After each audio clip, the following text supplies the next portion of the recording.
ગુરુમુખી જીવડાએ દરરોજ સાધના કરવી જોઈએ. દરરોજ સાધના કરવી જોઈએ. સંભળાય છે બધાને પાછળ? દરરોજ બધાએ સાધના કરવી જોઈએ. એક રિયાઝ થઈ જવું જોઈએ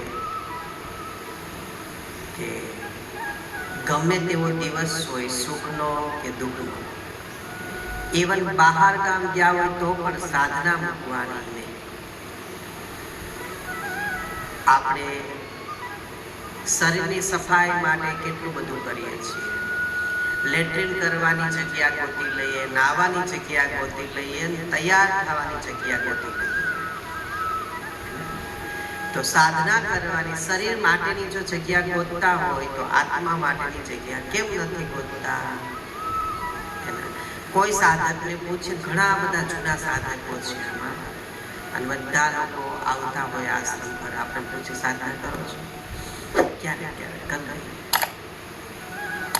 શું કે ટાઈમ મળતો નથી, એના સમય નથી. તો આજે બધા આવી વાતો કરે ને એ બધા હજુ સાધનાને પ્રેમ કરતા નથી. હજુ ગુરુનું જ્ઞાન, ગુરુનો શબ્દ, ગુરુની સાધના અંદર સ્પર્શ કરી નથી. નિત્ય સાધના કરવી જોઈએ. અને આપણે તો અહીંયા આશ્રમની અંદર, આપણી સંસ્થામાં તો બહુ સારું છે કે તમને કોઈને બહારના રમકડા રમાડવાનું કીધું નથી. રામે જે રમકડું બનાવ્યું છે એને જ રમાડવાનું છે. શું? ઈશ્વરે જે રમકડું આપણી અંદર બનાવ્યું છે, આપણી અંદર રમકડું રમણ કરે છે, એ જ રમકડાને આપણે રમાડવાનું છે. આપણી અંદર આત્મા નામનું રમકડું છે, પ્રાણ નામનું રમકડું છે, એને જ રમાડવાનું છે. જે કોઈ મહાપુરુષો છે, સેલિબ્રિટીઓ છે, બધા સારા સારા ટોપ 10 છે, બધા એ બધાની અંદર શક્તિનું જાગરણ છે.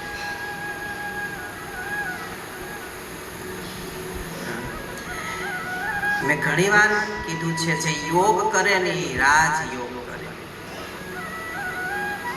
એને રાજયોગ આવે. શું આવે? રાજયોગ એટલે ખબર ને? રાજા જેવો યોગ, ઠાઠ આવે, રાજા જેવો ઠાઠ આવે. બધી સુખ સાહેબની સંપન્નતા આજુબાજુમાં ફરતી હોય, રાજા જેવો ઠાઠ. અને ગુરુમુખી સાધકે ક્યારેય પણ બહાર કોઈ દર્શનમાં હેત રાખવો જોઈએ નહીં. બહાર કોઈ પણ દર્શનની અંદર હેત રાખવો જોઈએ નહીં. અને જ્યાં સુધી તમે બહાર દર્શનમાં હેત છે, ફોટામાં, મૂર્તિમાં, ત્યાં સુધી ગુરુની કૃપા થતી નથી. ભલે તમે ગુરુ પાસે આવો, ઢડા કરો, સેવા કરો, સાધના કરો, પણ બધી જગ્યાઓ પરથી નજર હટીને આપણા એક ધણીની અંદર નજર આવે તો આપણું સાંસારિક જીવન સરસ ચાલે. એવી જ રીતે આધ્યાત્મની અંદર આ વાત છે. બધી જગ્યાઓ પરથી તમારી સુરતા, કોન્સન્ટ્રેશન હટી જવું જોઈએ. એક તમારો આત્મા છે, એમાં જ તમારી નજર રહેવી જોઈએ. અને દરરોજ બધાએ શરીરનું કામ કરવાનું, શરીર પવિત્ર કરવાની સાધના કરવી જોઈએ. શરીર પવિત્ર કરવાની સાધનાઓ આપણને બહુ બધી બતાવવામાં આવી છે. ઉલટી કરો, એનિમલ લો, આસન કરો, પ્રાણાયામ કરો, કસરત કરો, આ બધી શરીર પવિત્ર કરવા માટેની વાતો છે.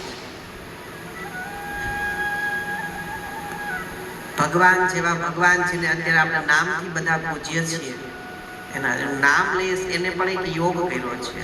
પણ આ વચ્ચે બધા લોકો આવ્યા ને, આ બધા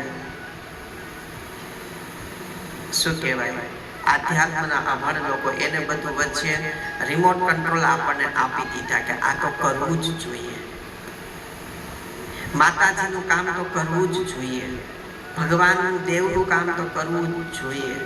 માતાજી ભગવાન છે, આપણી અંદર આત્મા રૂપી છે.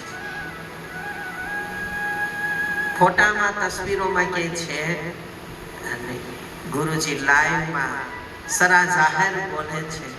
એક આટલું બોલે તો લોકો કેટલો વિરોધ પાડે છે. એના કેટલી બધી હિંમતથી તમને ઝીણવટ ભરી વાતથી તમને કહેવામાં આવે છે કે તારી અંદર જ દીવો છે, તારો દીવો તારે જ કરવાનો છે. ગુરુ માધ્યમ છે, ગુરુ ભલે છે બધું એ બધું આપણું કરે તો એવું નહીં કે મેં કર્યું છે. એના આખી પૃથ્વીનો કારભાર 52 વીરો ગુરુ તત્વથી ચાલે છે. આખી આ સૃષ્ટિનો કારભાર જે છે, ઇવન 5 વાયુ પણ ગુરુના કયામાં હોય છે અને પંચ મહાભૂત પણ, તો પણ ગુરુ અકર્તા ભાવથી હોય છે. એને અમે કઈ જાણતા હતા, અમે કઈ કરતા નથી. એના અકર્તા ભાવ. આપણે એક સાવણાની સરી કોકને દાનમાં દીધી હોય તો એમ કે મેં લઈ લીધી છે. એના જેને આખું જગત બનાવ્યું છે એ જ એમ કે છે મેં કાંઈ નથી બનાવ્યું. અને આપણાથી કશું કાંઈ નથી, જેનાથી આખું જગત ચાલે છે.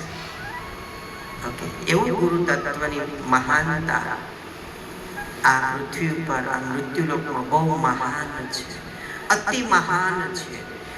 ગુરુ શબ્દ અને ગુરુ તત્વ, ગુરુ પ્રગટ વ્યક્તિત્વ એ અતિ દુર્લભ છે.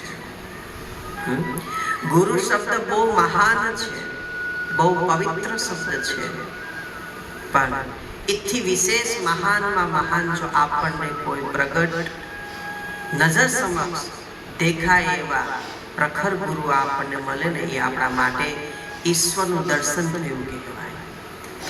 જે જીવન જેના હાથે હજારો લોકોનું જીવન સુધરતું એ સાક્ષાત ઈશ્વરી તત્વ કહેવાય. એ પછી ભલે જીન્સ પહેરતા હોય, નાગા પુગા રખડતા હોય, ચડી પહેરતા હોય, સાહેબ જે પણ કાંઈ એની નખરાબાજી હોય, એના પણ જેનાથી એક વ્યક્તિત્વના પ્રાગટ્યથી અનેક લોકોનો ઉદ્ધાર થતું હોય એ સાક્ષાત ઈશ્વર કહેવાય. જો હમણાં બાબા સાહેબ આંબેડકર જયંતિ ગઈ 14 એપ્રિલ ગઈ ને, હમણાં આઈ થિંક 3-4 દિવસ થયા.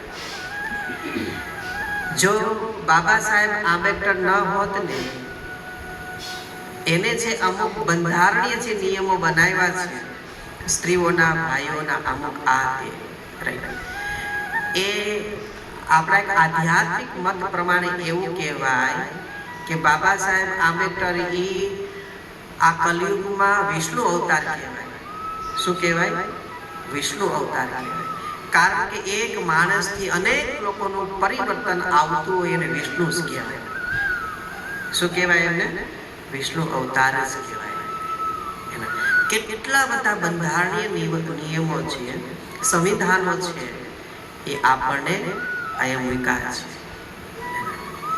આખી પૃથ્વી પરના લોકો જે હોય છે એ પ્રગટ કોઈ પણ હોય અને પ્રગટના હિસાબે અનેક જીવાત્માઓનું ભલું થતું ને ઈશ્વર કહેવાય.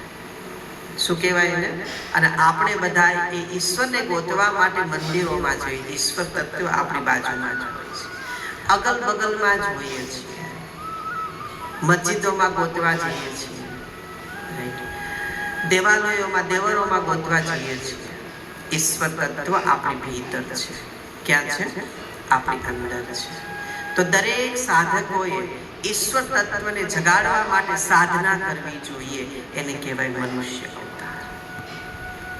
શું કહેવાય એમને? તમે જુઓ, તમે બધા તમારી જાતને ઘણા બધા લોકો મહાન સમજે છે. એના યંગસ્ટર તો બહુ જ અત્યારે તમે જુઓ, હમણાં એઆઈ આવતું જાય છે, રોબોટ આવતું જાય છે. હવે તો બસ ટૂંક સમયમાં રોબોટ આવશે. હવે પ્રેમ કરવો છે તો રોબોટ પણ આવે છે. ખ્યાલ છે બધાને? પ્રેમ કરો તો રોબોટ આપણને કરાવશે. પગ દાબવા હોય તો રોબોટ દાબી દેશે. માથામાં તેલ નાખવું તો રોબોટ કરતા છે. તમે પેલા જુઓ, મારો ખુદનો અનુભવ છે. હું જ્યારે અમારો અભ્યાસક્રમ હતો ને, હું આશ્રમમાં હતો, બહુ બધા મારે શાસ્ત્રોનું વાંચન કરવું પડ્યું. કેટલા બધા શાસ્ત્રોનું અમારે ભારત બેસે છે, રત્ન છે, અષ્ટાંગ હૃદય છે, પાતંજલ યોગ દર્શનના 4 પાદ છે, 18 પુરાણ છે, રામાયણ, ગીતા, દેવી ભાગવત પુરાણ છે, શિવ સરોને શાસ્ત્ર છે. આવા કેટલા એક પેજને અમે આ